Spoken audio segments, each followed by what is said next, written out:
In the wealthy neighborhood of Lekki, Lagos, stood a magnificent cream-colored mansion with tall glass windows and shining black gates. Whenever people passed by, they admired the family that lived there. Inside the mansion lived Samuel Okafor, his wife Elizabeth Adebayo Okafor, and their 7-year-old son, Chinedu Okafor. To outsiders, they were the definition of success. Samuel was a wealthy businessman who owned shipping companies and luxury car dealerships. He was respected everywhere he went. Politicians greeted him warmly, pastors praised him publicly, and younger men wanted to become like him. Beside him was Elizabeth. Elizabeth was breathtakingly beautiful without even trying. She had soft caramel skin, elegant eyes, and long natural hair that flowed down her back like black silk. But more than her beauty, people respected her calm spirit and humility. She treated workers kindly. She remembered birthdays. She cooked for her husband herself despite having a chef. And every Sunday morning, she sat beside her son in church, teaching him how to pray. Many women envied her life, but they did not know the secret pain hidden inside that mansion. Because Samuel was unfaithful. Very unfaithful. At first, it started with rumors. One afternoon during a women's meeting at church, Elizabeth overheard 2 women whispering. That girl at the hotel said Chief Samuel bought her a car. No, not only her. I heard there's another one in Abuja. Elizabeth pretended not to hear. That night, she sat quietly in their bedroom while Samuel loosened his tie after returning home late. "You're quiet," he said casually. Elizabeth looked at him carefully. "Are the rumors true?" Samuel paused. Then he laughed. "Rumors from jealous people?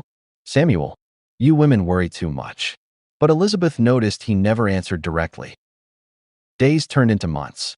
Months turned into years. And the cheating became impossible to ignore. Sometimes strange women called his phone at midnight. Sometimes lipstick stains appeared on his shirts. Sometimes he disappeared for entire weekends claiming he had business meetings. Each time Elizabeth confronted him, he became defensive. "You should be grateful for the life I give you," he shouted one night. "Do you know how many women are praying for a husband like me?" Elizabeth stood frozen. Their son Chinedu watched silently from the staircase. That moment broke something inside her.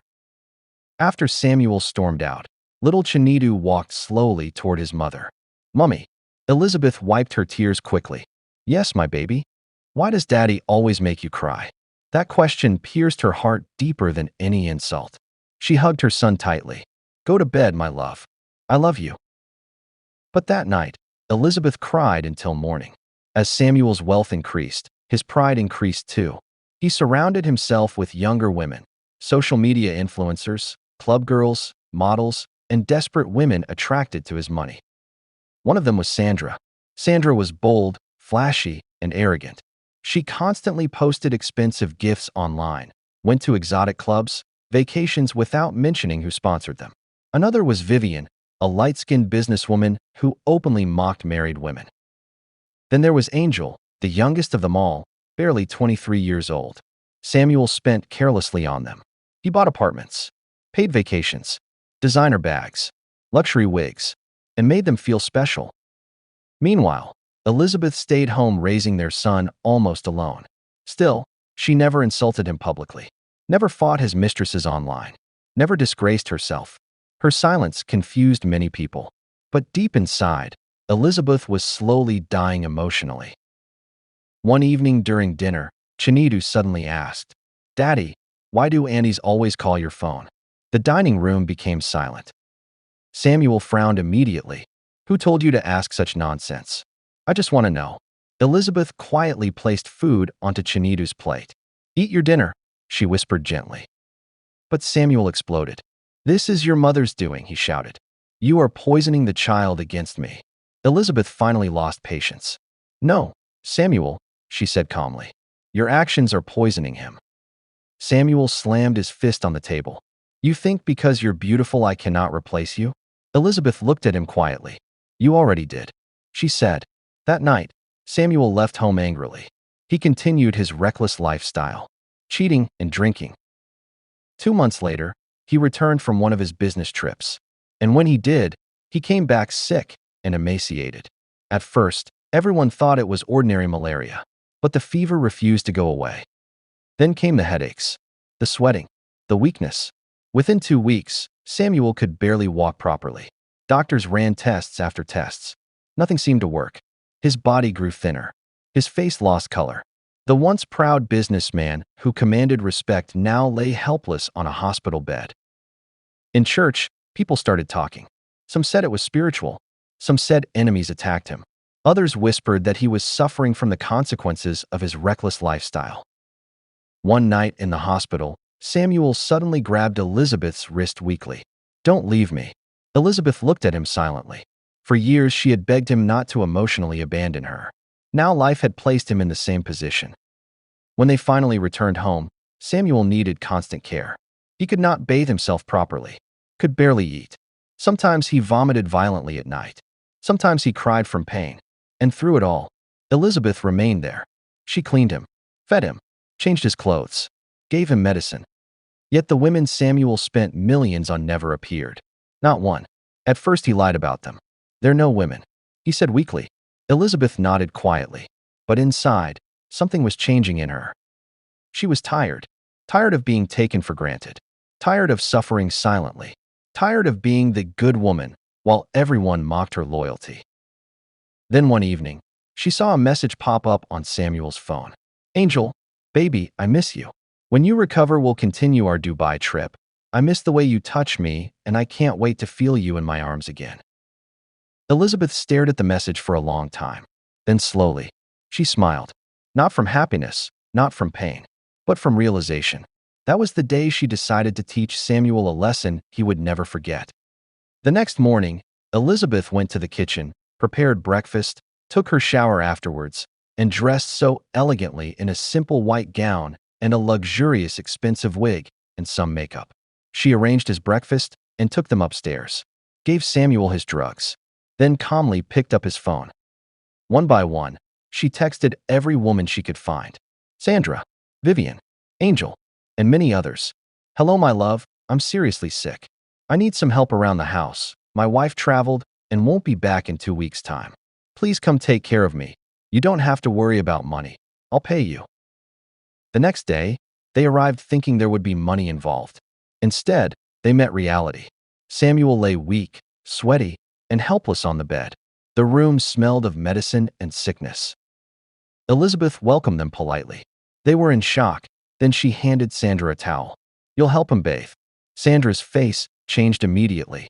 Vivian was asked to clean the room. Angel was asked to feed him soup. The women looked uncomfortable. This was not the glamorous rich man they enjoyed spending time with. This was responsibility, real commitment, real sacrifice. By evening, Sandra suddenly claimed she had an emergency. Vivian received a very important call. Angel disappeared without saying goodbye. The next day, none returned. None answered Samuel's messages. They blocked him completely. For the first time in his life, Samuel saw the truth clearly. Those women never loved him. They loved what he could provide. That night, Samuel broke down crying. Elizabeth sat quietly beside the window. "I destroyed my family," he whispered painfully. Elizabeth said nothing. "I embarrassed you." Silence. "I failed our son." Still silence. Finally, Samuel looked at her with tears running down his face. "You were the only one who truly loved me. And I failed you." Elizabeth looked away to hide her own tears. Because despite everything, she had once loved this man deeply. Months passed. Slowly, Samuel recovered. His body regained strength. He began walking again, then resumed work again. But something inside him had changed forever. He became quieter, more humble, more reflective. He stopped drinking heavily, stopped clubbing, stopped chasing women. Sometimes Elizabeth caught him staring silently at family photos with regret in his eyes. One Sunday morning after church, Samuel gathered courage. He entered their bedroom and knelt before Elizabeth. "Please forgive me," he said. Elizabeth froze. In all their years of marriage, Samuel had never apologized sincerely. Tears rolled down his face. "I was blind. I hurt the best thing God ever gave me." Elizabeth remained silent. "I know I don't deserve another chance, but I'm begging you." He held her hands desperately. "I love you." Elizabeth's eyes filled with tears, but her heart had already traveled too far. "You only value me now because life humbled you," she said quietly. "No, I am not a doormat. For years I begged you to stop hurting me. Samuel lowered his head in shame. You called me insecure, old-fashioned, jealous. I was stupid. You humiliated me repeatedly. Her voice finally cracked with emotion. You broke me slowly, Samuel. The room became silent. Then Elizabeth walked toward the wardrobe and brought out divorce papers. Samuel stared at them in horror. No, I signed them weeks ago. His legs became weak again. You're leaving me? Elizabeth nodded slowly. I forgive you, Samuel. Then stay, he begged. Forgiveness does not erase damage. Elizabeth whispered. Elizabeth quickly changed her outfit. Little Chinedu appeared at the doorway holding his bag quietly. He had heard everything.